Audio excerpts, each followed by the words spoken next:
Middle east में जारी तनाव और ईरान जंग के बीच अब इसका असर सीधे दक्षिण एशिया तक दिखने लगा है।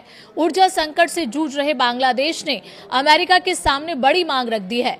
बांग्लादेश ने साफ कहा है कि उसे भी वही छूट दी जाए जो भारत को मिली थी, ताकि वो रूस से सस्ता तेल खरीद सके।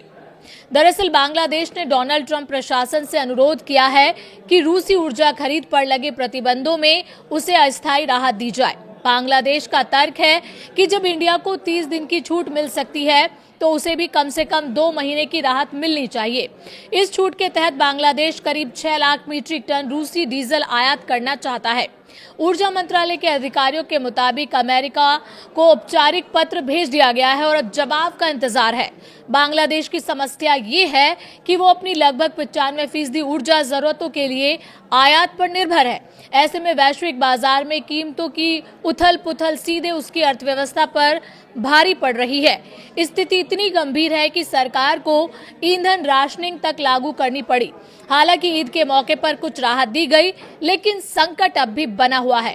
बांग्लादेश अब रूस के अलावा उज्बेकिस्तान, कजाकिस्तान, अंगोला और ऑस्ट्रेलिया जैसे देशों से भी ऊर्जा खरीदने की कोशिश कर रहा है। इस बीच बांग्लादेश भारत से भी डीजल आयात बढ़ा रहा है।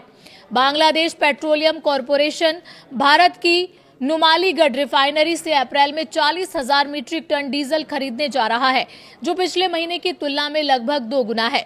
वैश्विक स्तर पर हालात और चिंताजनक है। इंटरनेशनल मॉनेटरी फंड पहले ही चेतावनी दे चुका है कि ईरान युद्ध ऊर्जा बाजार को बड़ा झटका दे सकता है।